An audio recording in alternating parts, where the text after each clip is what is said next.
प्यारे बच्चों, आप सभी को नमस्ते। आज हम अपने वीडियो में लेकर आए हैं पास्ट टेंस का दूसरा tense, past continuous tense.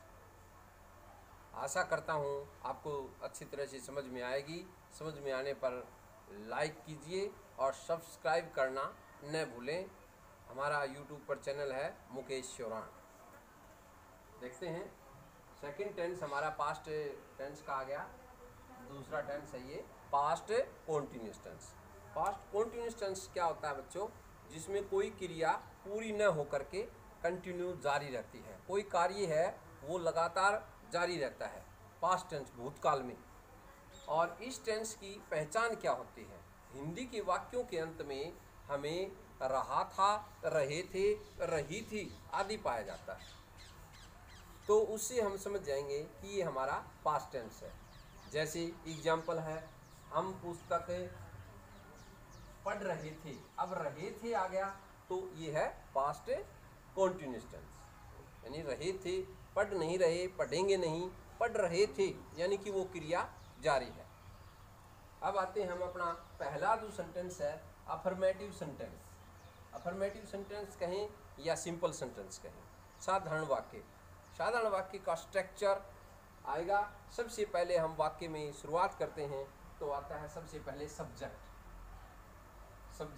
Subject के बाद हेल्पिंग वर्ब। हेल्पिंग वर्ब बच्चों इसमें है वाज या वर।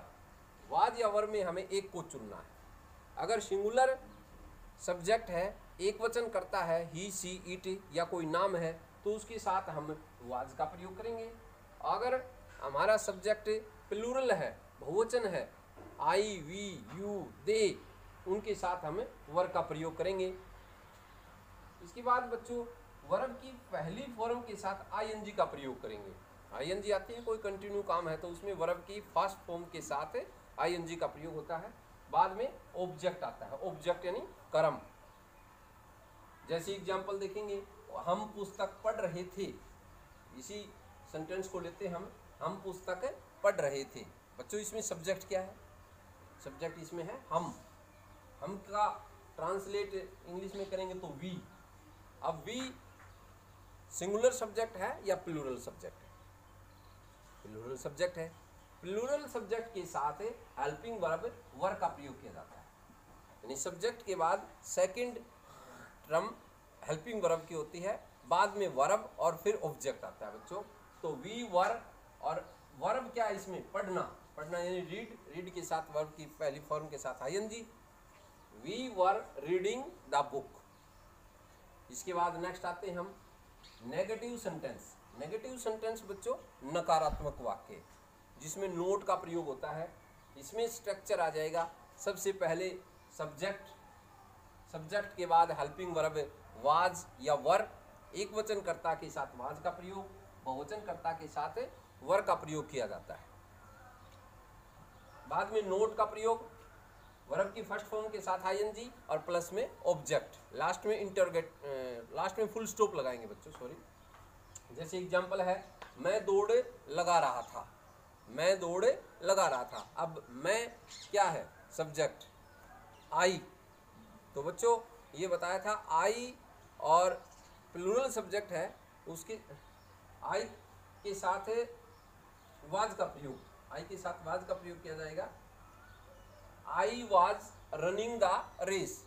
रनिंग यानी वर्ब है, वर्ब के साथ आईएनजी और द रेस ऑब्जेक्ट हो गया।